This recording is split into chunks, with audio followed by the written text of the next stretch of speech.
할렐루야. 하나님의 사랑과 은총이 넘치시기를 축원합니다. 오늘 11월 22일 화요일 날 아침입니다. 하루하루가 주님의 은혜 가운데서 승리하며 또한 복된 하루가 되기를 바랍니다.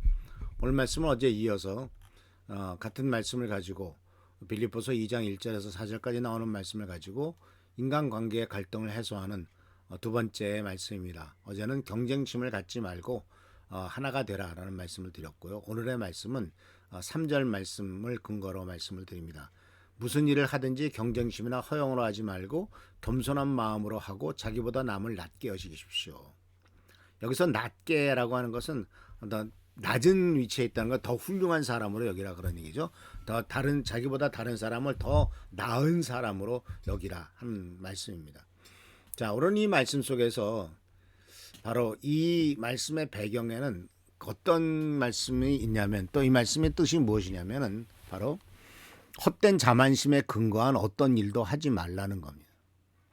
경쟁심이나 허영으로 하지 말라라는 말씀 속에서는 헛된 자만심, 또 자랑하고 싶은 값싼 욕망의 발로 이런 것으로 말미암아 뭔가를 이끌어 나가는 일을 하지 말라고 권면하고 있습니다. 어제도 말씀드렸다시피 우리가 이 세상에서 그러한 그 경쟁 사회에 살고 있지 않습니까? 그렇다면 나는 경쟁심을 버리면 뒤처질 거 아니냐라고 이렇게 생각하게 되고, 그러면 우리가 이 세상에서 성공하지 못하게 될 것이고 정말 경제적으로나 여러 가지 많은 면에서 어렵게 될 것이 아니냐 이렇게 우리가 생각하지만, 그러나 하나님을 믿고 하나님의 자녀가 되는 그 순간부터 우리들의 모든 생애와 우리들의 모든 필요는 내가 벌어서 내가 하는 그것에 달려있지 않고 하나님의 도우심과 하나님의 은혜에 달려있다라는 사실이죠. 우리들이 믿음을 갖는다고 하는 것은, 또 내가 하나님의 자녀가 된다는 것은 내 인생의 모든 책임은 하나님이 지신다라는 것을 믿고 그것을 근거로 해서 살아가는 게 믿음의 생활입니다.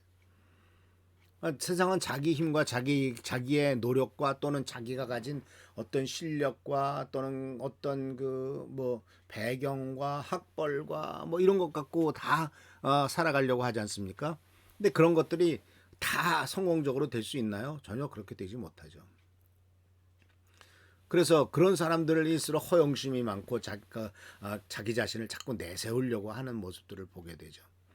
그래서 이러한 것들은 세상에 속한 것인데, 이 부분에 대해서는 우리가 잘 아시는 말씀, 요한일서 2장 16절 말씀 속에서 이렇게 경고하고 있는 것들을 볼 수가 있습니다. 이 세상에 악한 것들이 있습니다.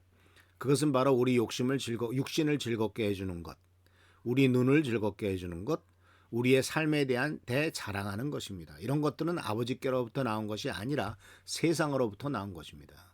분명히 말씀 속에서 우리들에게 가르쳐주고 있죠.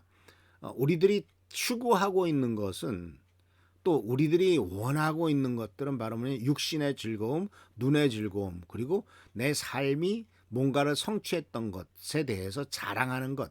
근데 이런 모든 것들을 악한 것들이라고 그래요. 이런 것들은 아버지께로부터 나온 것이 아니라 세상에서 부추기고 있는 것이기 때문에 그렇다는 것이죠. 그래서 여기서 보면 눈을 즐겁게 하는 것, 영화, 스포츠, 이런 것들이죠.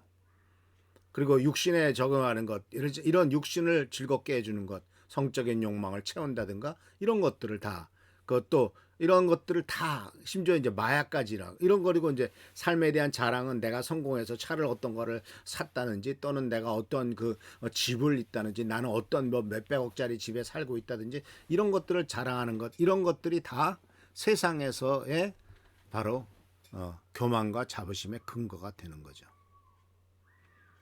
그래서 이러한 교만의 문제는, 이기주의자는 나만을 생각하는 사람입니다. 오직 자기의 유익만을 생각하는 사람입니다. 조금 넓어지면 자기 가족의 유익만을 생각하고, 아니면 자기를 따라다니는 패거리들의 유익만을 생각하는 사람이죠. 이런 결과는 참, 이러한 교만과 자부심은 싸움만을 일으키죠. 문제가 많아집니다. 그래서 이러한 것에 대해서 잠언 13장 10절 말씀 속에서는 이런 말씀이 있습니다. 교만에서는 다툼만 일어날 뿐이다. 지혜 있는 사람은 충고를 받아들인다. 거꾸로 얘기하면 교만한 사람은 충고를 받아들이지 않아요. 문제가 터졌을 때, 제가 부족해서 그렇습니다. 저에게 가르쳐 주십시오. 그 말씀대로 하겠습니다. 라고 하는 것은 충고를 받아들이는 것이죠. 문제가 이렇게 했는데도 교만한 사람은 나 그거 잘못한 것 없어. 나는 그런 일을 내가 한 일 아니야 라고 얘기하든지, 난 잘 모르겠어. 이런 식으로 하면서 상대방의 말을 전혀 듣지 않죠. 이게 교만한 거예요. 교만의 특징은 자기 말만 하는 사람입니다. 교만의 특징은 남의 말을 전혀 귀 기울이지 않는 사람입니다. 교만한 사람은 자기가 모든 것을 다 알고 있다고 생각하는 사람이고, 교만한 사람은 자기의 판단만이 옳다고 생각하는 사람입니다. 어떻게 우리 인간의 생각이 다 옳을 수가 있나요? 아무도 자기 자신의 생각이 무조건 옳다라고 얘기할 수 있는 사람은 없습니다. 하나님 말고는 없습니다. 그래서 성경은 우리들에게 분명히 말을 합니다. 충고를 받아들이는 사람이 지혜로운 사람이고, 충고를 받아들이지 않는 사람은 교만한 사람이다. 그러니까 그 어떤 공동체 안에서, 그리고 또한 신앙 공동체 안에서도 다른 사람의 이야기를 받아들일 때 그 공동체는 잘 굴러가죠. 그러나 자기 주장만 내세우고 내 생각만 내세우고 내가 옳다고만 생각하는 사람이 있고, 그런 사람들이 많아지면 많아질수록 당연히 공동체는 깨집니다. 그 성경은 분명히 말하죠. 교만은 패망의 선봉이다. 이건 무슨 뜻이냐면 패망에 앞서서 교만이 먼저 있다. 즉 교만한 사람은 그 뒤에 바로 멸망이 따라오고 있다는 거죠. 표현이 참 멋있죠. 교만은 패망의 선봉이다. 교만이 선봉 섰다? 그럼 바로 뒤에는 패망이 따라오고 있다라는 얘기입니다. 성경 말씀입니다. 그래서 이러한 교만은 결국 갈등만을 일으키고, 그렇기 때문에 오늘 주시는 말씀은 교만과 자부심을 버리라는 거예요. 우리는 교만할 거 하나도 없습니다. 자부심도 없습니다. 인간이 죄인인데 하나님 앞에 부끄럽기 짝이 없는 죄인인데 내세울 게 뭐가 있습니까? 그건 인간으로서 성공해서 내세운다고 할 때 그게 더 얼마나 오래 가겠습니까?